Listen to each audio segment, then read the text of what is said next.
Hey guys, welcome back to Burnout's Hot Rod Shop. On this episode, we are going to work on my 1950s Craftsman ratchet. Unfortunately, I don't have a full before picture even of this thing. So I got it right before I started doing the videos. And picked it up at a local flea market. It was so rusty and crusty, you could not read the name on it. I mean, I knew it was a Craftsman, but faintly you could see the outline of the two lines. And that was about it. You couldn't hardly make out Craftsman. You couldn't make out the flying V on the back side. But I knew it was that 1950s ratchet. It was locked up tighter in a drum. It wouldn't move. I brought it home. I put it on the wire wheel. I just knocked off the outside level of rust. Soaked the entire thing in WD-40. And got it to turn. Put a adjustable wrench on it. Worked it back and forth a little bit. Got it to turn. And that's as far as I took it. So now we're going to finish the process and make this thing look beautiful. So check it out. This is going to be a fun one. So I don't think you guys have seen this one before. This is an old Craftsman ratchet I picked up before I was doing the YouTube videos. Only a couple weeks. I think I was already watching George over at You Want to Watch and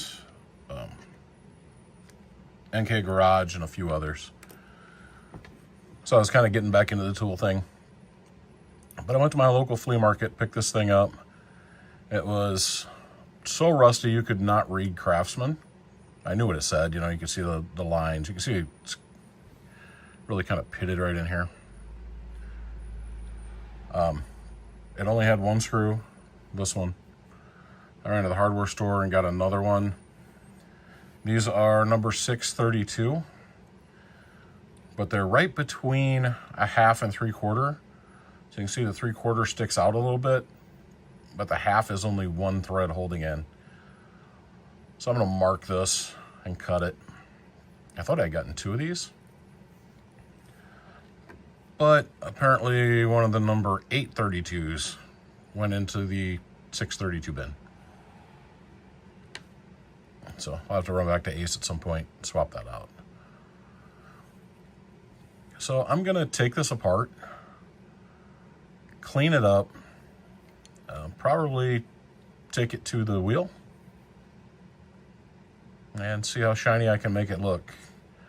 Like I say, this was $1 at one of my local flea markets, I think Pocono Bazaar. And it was so rusty and crusty. I was amazed that the worst of it was this end right here, whenever it came out. I did oil it up and get it moving. It was locked up tighter in a drum. I actually have it sitting between positions. And now it turns. I think a little super lube will help with that. And when I pulled the screw out, of course the cover came off and it looked a little crusty in there, but not nearly as bad as I thought. But we'll get it all cleaned up. So stick around. Okay, so let's get this thing apart.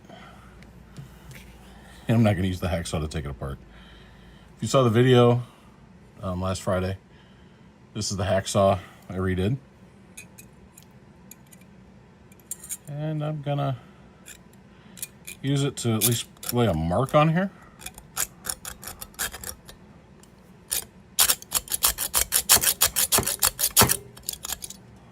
Before I need to cut that guy. So that gives me an idea. And I can use my Dremel wheel to get just under that little mark that we made. And I can take this apart. Trying something a little different, making my frames a little bit tighter. So sorry if I bounce off frame a lot. Kind of watching under the camera.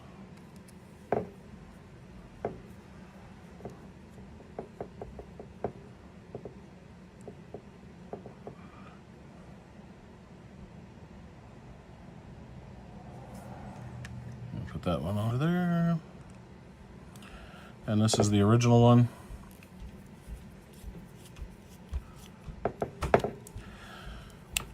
Like I was saying, on a lot of the forums and stuff I read, these were like a specialty screw and you couldn't find them at hardware stores and whatever else.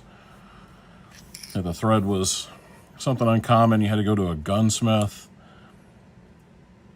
And I was like, man, it looks like just like a fine machine thread to me. So I went to the hardware store, and that's what it was.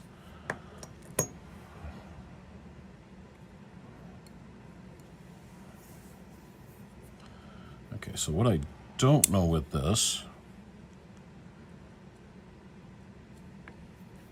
is it a 2-piece or a 1-piece?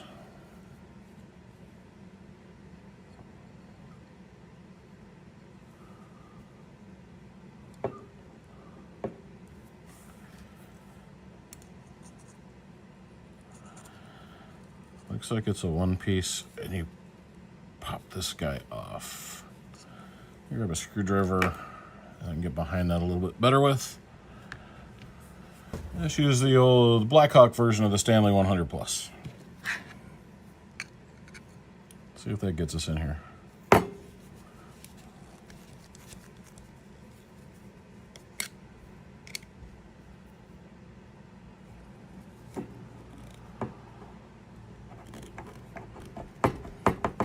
Afraid to break this switch.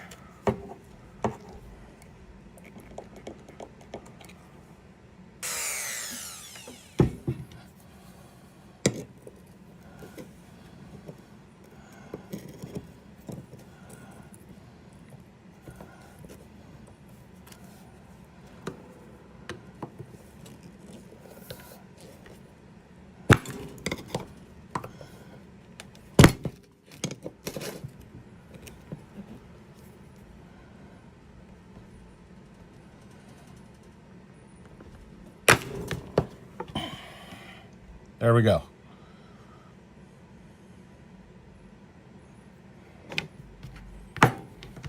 It's a slow and steady process.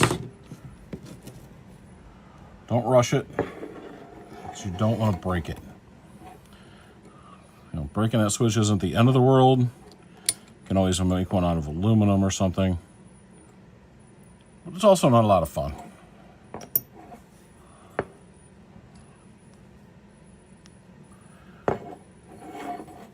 This one's a little bit different. It's a little ball, or a little post plunger instead of a ball plunger.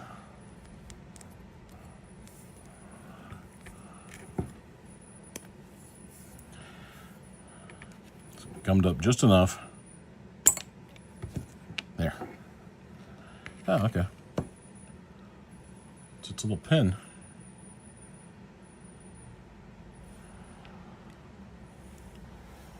Grab a hook. Find where I set it.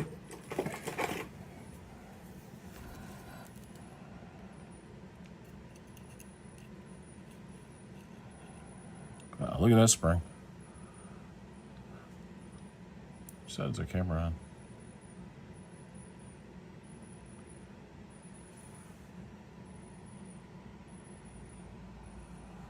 It's pretty long little spring. Seems to be in pretty good shape though. So I'm gonna hit the wheel. I won't bore you guys with all that. I'll get this cleaned up. But if we look, all the gear teeth on this anvil look really good. No cracks, no excessive wear, nothing like that. Detemp ball. Use the screwdriver. Is frozen. Oh, there, I got it to pop loose. So we'll get some oil on that guy. Yeah, it's gonna need wheeled out. So I'm gonna jump to the big wheel, and when I come back over here to the small wheel, I'll probably come back, you can see part of that. Okay, so we're back from the wheel. See, that came out pretty good. I'm not gonna try to fix any of this up because I wanna leave all this texturing in. And if I smooth this out too much, it'll look out of place. So I'll leave it there, but we'll get this end cleaned up.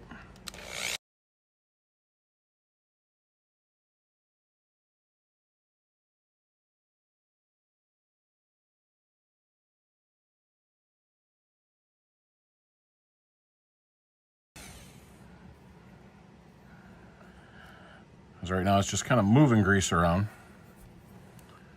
You can see it's moved it around and out of the way, and I got some brake clean over here. So once I get the big stuff wiped, I'll hit this bad boy with some brake clean.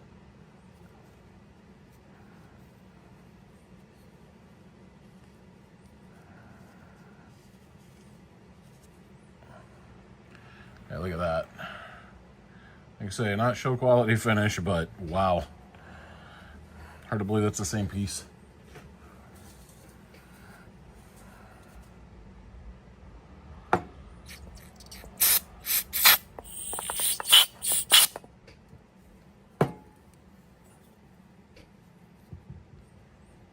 And you're doing this in tight quarters with a camera. Try not to blast yourself in the face.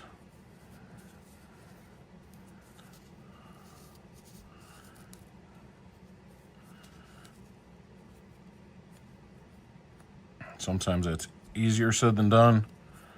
I almost got myself, but just didn't quite make it happen.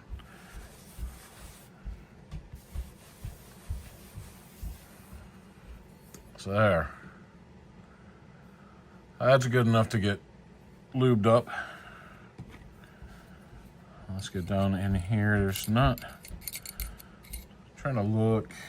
I do have some brushes over here. Maybe I've got something small enough.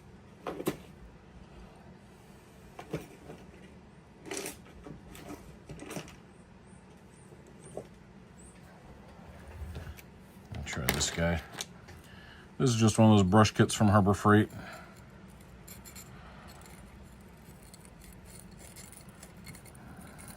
Yeah, this one's just isn't quite small enough. There we go.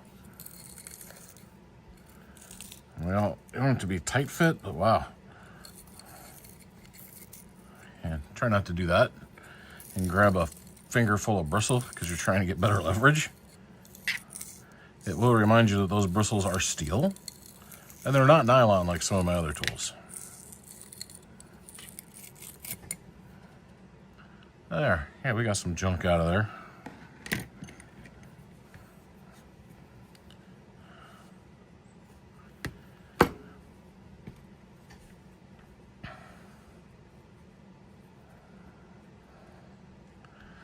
Spring actually looks pretty good. I'm not gonna hit it. Don't tell Bigfoot. He loves to clean these springs. He makes them look better than new.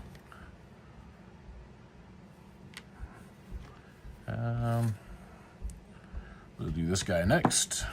Get this guy up out of the way.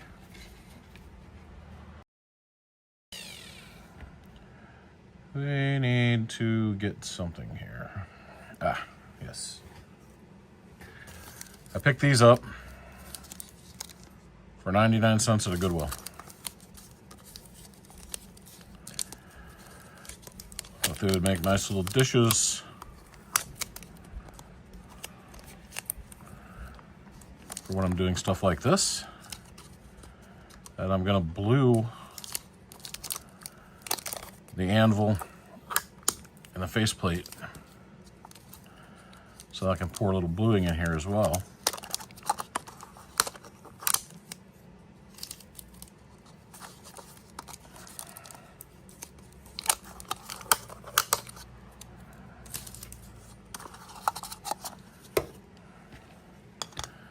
Let's put all the little pieces in here before I go doing something stupid and blowing them away. And I say that because the spring started to fly away on me.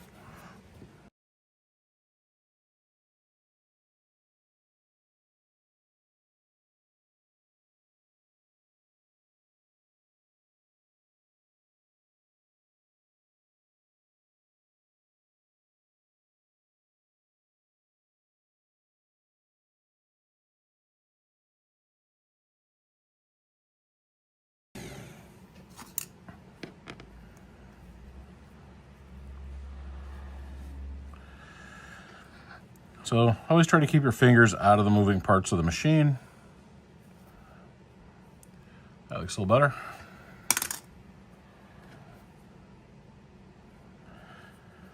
So for those of you that are not as into Craftsman as some of us weirdos, this is a 1950s ratchet. I think, I know one of the Craftsman guys will correct me on this one if I'm wrong, but I think this one's on 1955 to 58.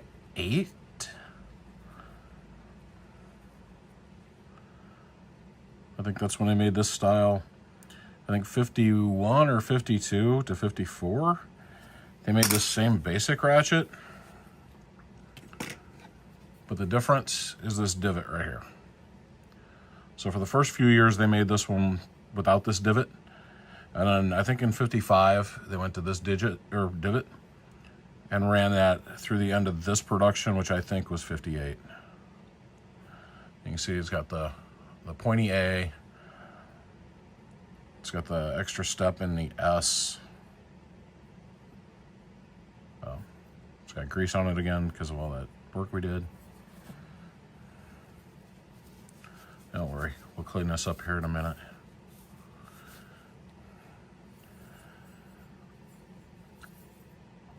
So that body looks a lot better, right? It feels like a minute since I've done a more in-depth walkthrough with you guys on one of these. So let's pull these pieces out. Actually, let's leave them in there, just so I don't do something stupid. Let's put a little bluing in there. Let me grab my cardboard. It's right over here behind me.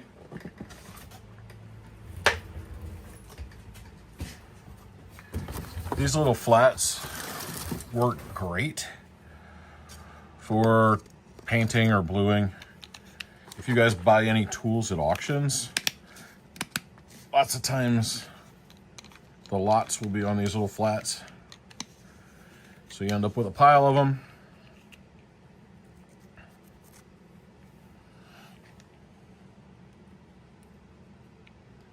And I have been known to use cardboard to start bonfires.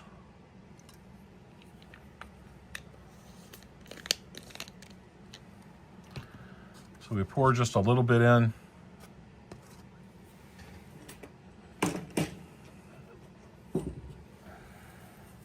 Get our bluing brush.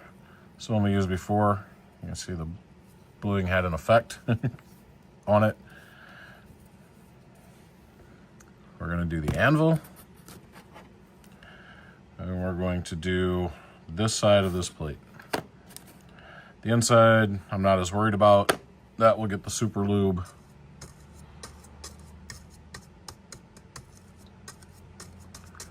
Get this thing good and wet.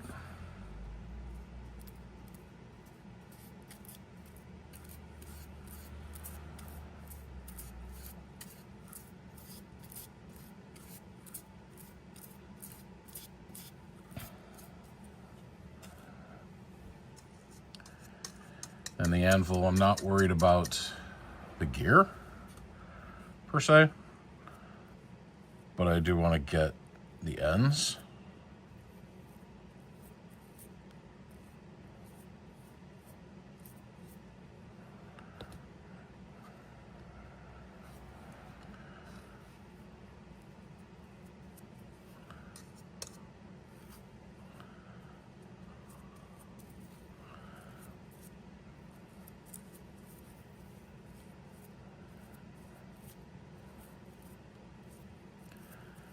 And if you watched a couple weeks ago on a Fix It Up Friday, I did bluing on an alligator wrench and an old Armstrong, I think. This is the same blue.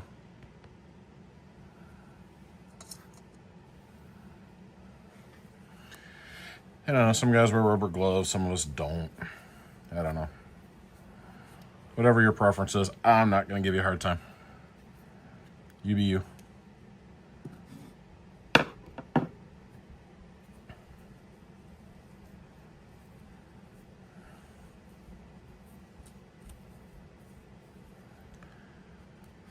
wipe this off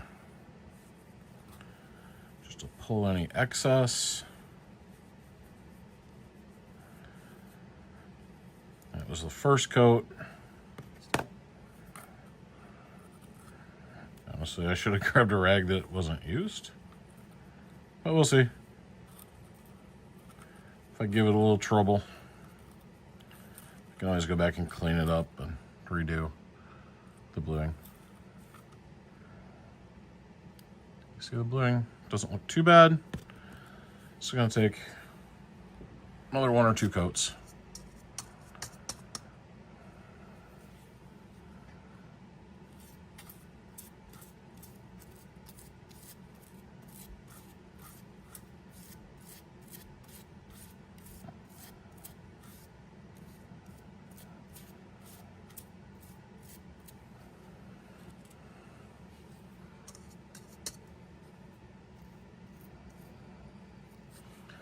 I don't know if you could see, there were a little bit of brush strokes on this flat portion, so I went a different direction.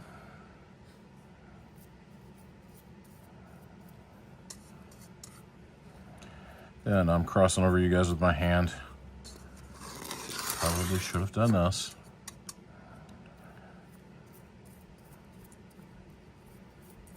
Now I know my videos suck, but when I was in high school, I actually did take media classes and produce commercials and the announcements. I was in high school so long ago. My senior year, when I was in that class, we were the first class to have monitors in every room. It was some sort of grant that was given to the local school system. I'm going to grab a clean rag for this next wipe off.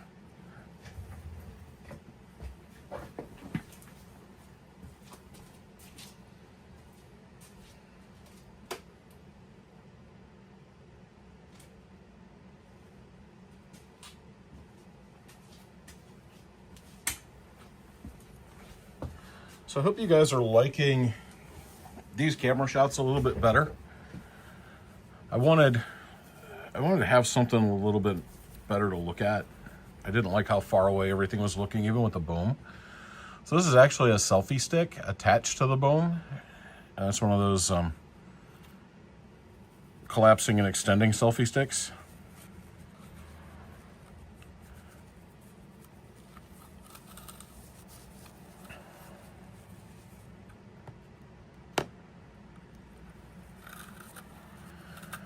And I didn't ask how Jesse did it. Jesse from Jesse's Garage does his. But I really like the close-ups he does with his videos all by himself.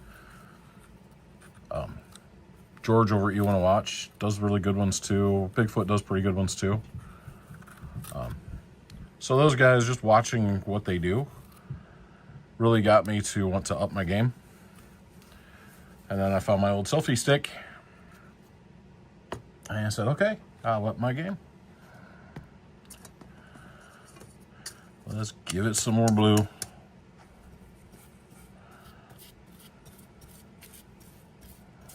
Now I'm gonna let this coat sit.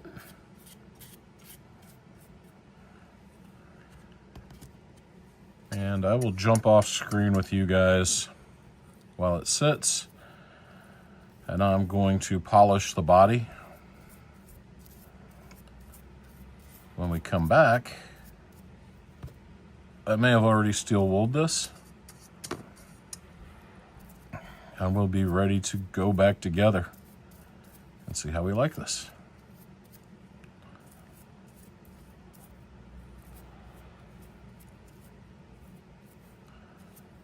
So it may be another 20 minutes, 15 minutes before I'm back. But for you guys, it'd be like a snap of the finger. All right. So I got the polish on this guy. Look at that. Looks beautiful, right? Now let's get some of the steel wool. So 4/0 steel wool. It's the same, that's the bluing from doing those wrenches the other day. And all we're trying to do here is even out the coat. Give it a little bit of a wear look, nothing major.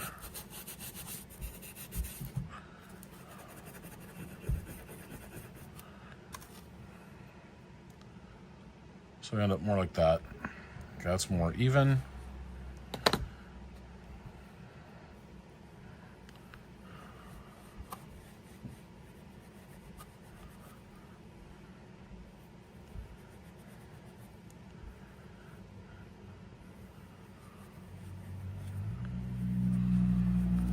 There we got the anvil.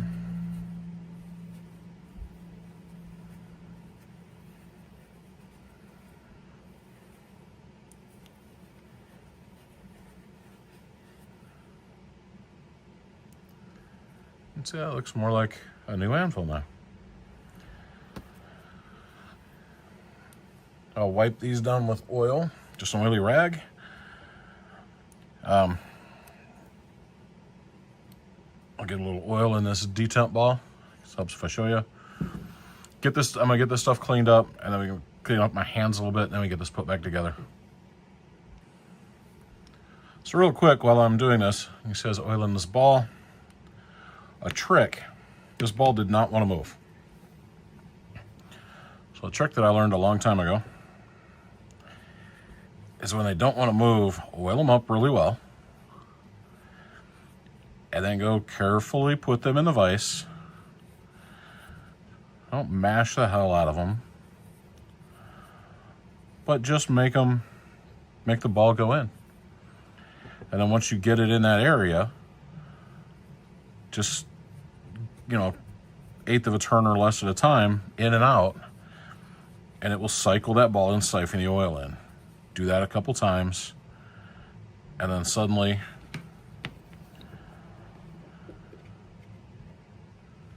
it moves. Now that you can see it, should like this one a little bit better, but it moves nice and easy. Still good springy action to it.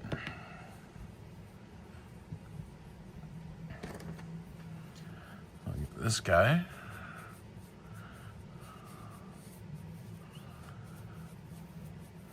Just a little bit of oil on it. This side, that's just where the bluing got on it. But that's gonna be the inside. Honestly, I don't like finishing both sides out really well, just so I remember which side was the inside and which was not.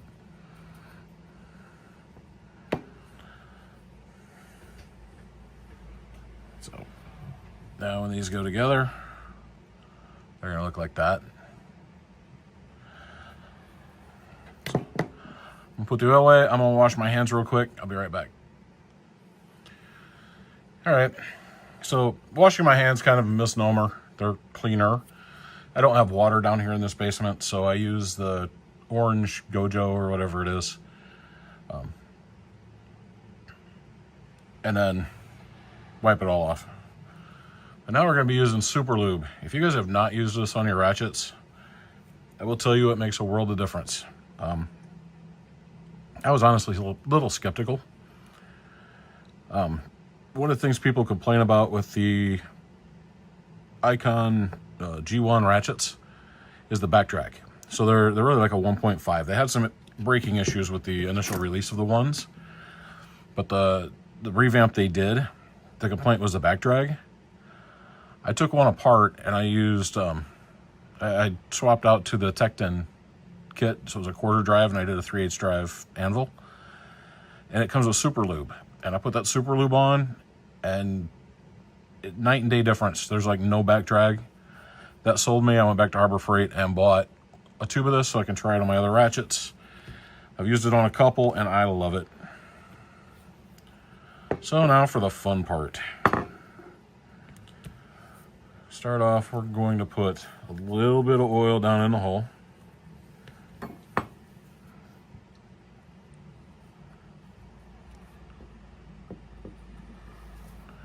A couple drops is all it needs. It just keeps everything sliding and functioning well. We're going to get the spring in.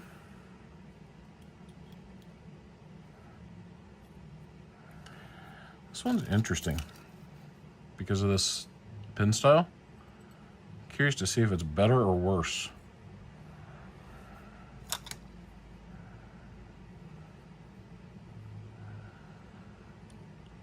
Only one way to find out, right?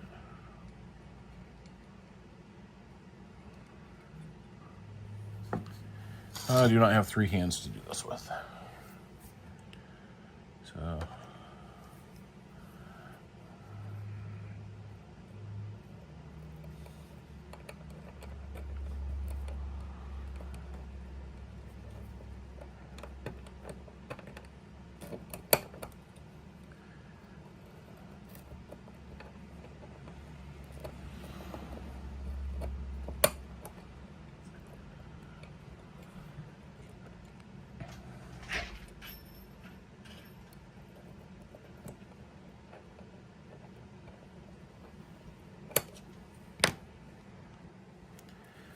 all right, so I got called away to dinner. Let's see if we can get this in here now. I think I'm going to use these little needle nose pliers. They're just some generic, no-name plier set that I picked up in a haul, but they're really nice. And I love that they got the really thin needle nose. So I'm betting I can not do that. What's funny is I did this once and realized I hadn't turned the camera on, so I took it back apart. So now it will not want to go together because that would be too easy. You guys are watching.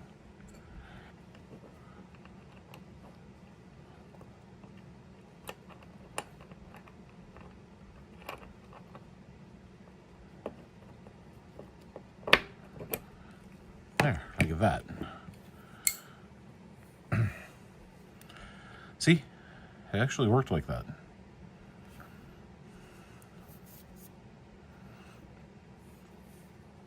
So now we're going to turn it a little bit.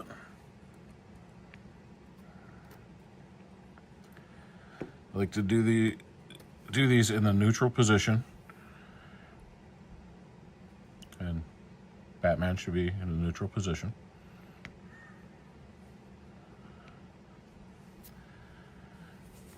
Now we will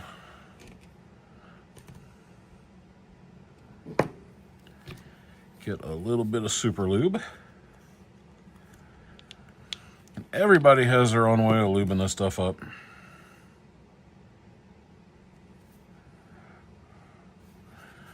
Me, I like to do this.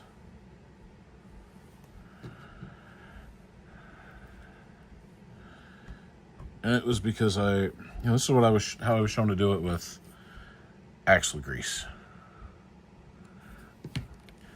The super lube I use a lot less. It doesn't harden, it doesn't do all the stuff that axle grease did. That made it a complete and utter pain. See, just a couple little dabs like that. This one I take and I put right on here.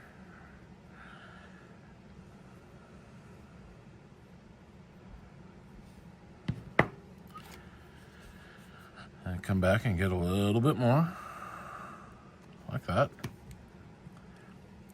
And we do this other side.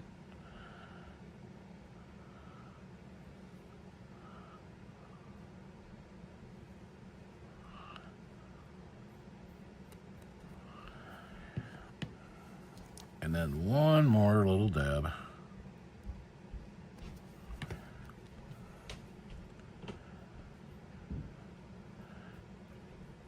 And we'll go around this gear. I need just a hair more. And I know a lot of guys be like, you're putting way too much on.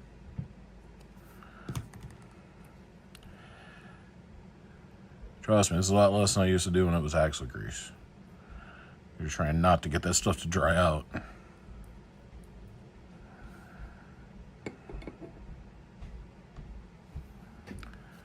There we go.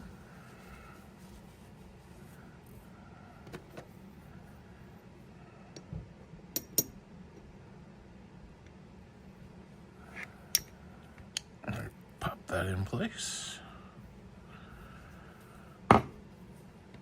On this side, I think I'm going to use the shorter screws. You think? I'm not 100% sure. Let's see how I like it.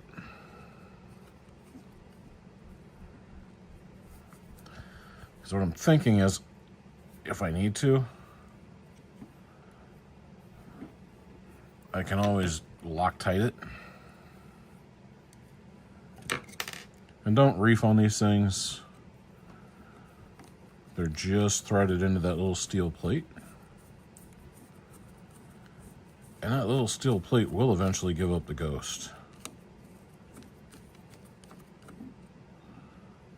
Well, this one isn't wanting to start. So maybe if I...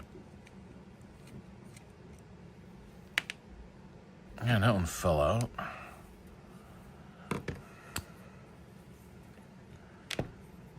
I'll just go back to doing the non-matching ones.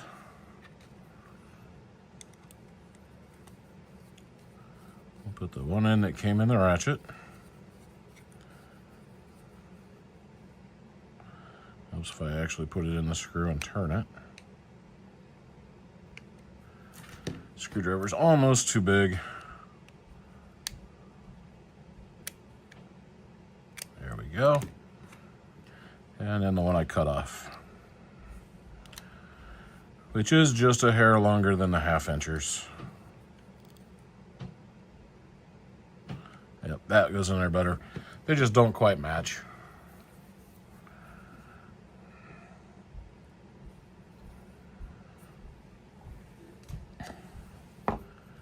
And we put this guy in. And the first thing we're going to do is give it a little twist like that.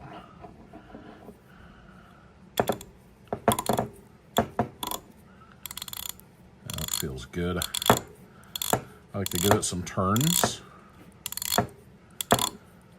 Start to get it a little bit broken in. With all that new lube and everything, get it kind of set in place. So the only thing that's left is to peen this over. I will do that real quick off camera because my little anvil is that way, to the side of us, and I'm not going to move the camera mount just so that you can listen to me loudly bang a hammer on something. So I'll be right back. Okay.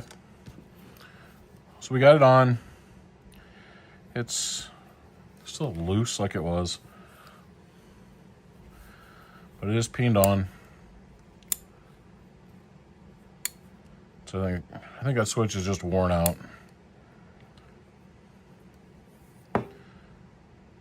It's put together. Let me get some of this excess lube off of there. I'm going to take the Johnson's Paste Wax. I'm going to wax this guy up a little bit. Now this is an auction haul, or sorry, the flea market haul from our Fix Up Friday. So there's about 1/3 or so of a can in here.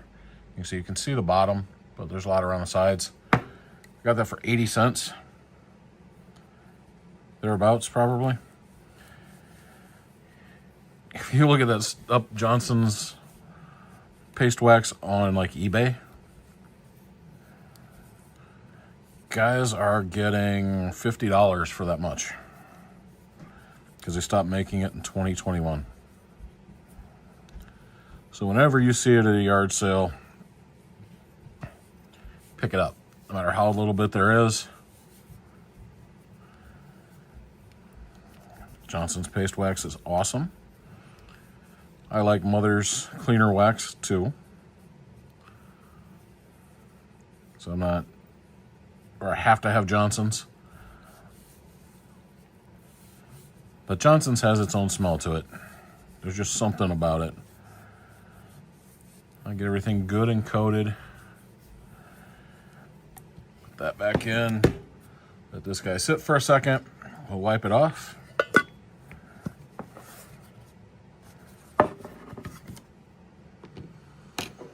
Don't use the back of the Blackhawk, use the back of the Asian Stanley.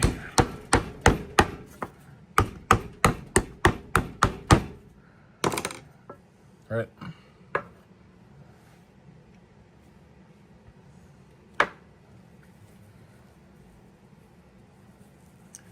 Yeah. Use this one that we used to wipe the bluing off. Yeah, it has a nice little tacky feel to it right now.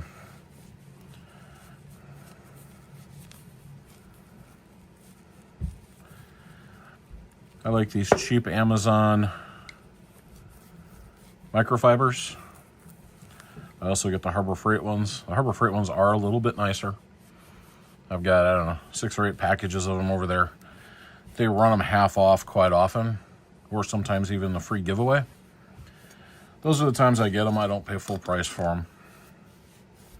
But at half price, yeah, they're good. These Amazon ones are a little bit cheaper, but they don't have finished edges. They're a little bit more rough. But they'll get the job done. All right. Just flip it over so you can read it. So there we go. It works. Turns nicely. Flying V, forged in USA. Craftsman. It does have just a few pits right in there. But that reminds me of how crusty this guy was. It looks really good now.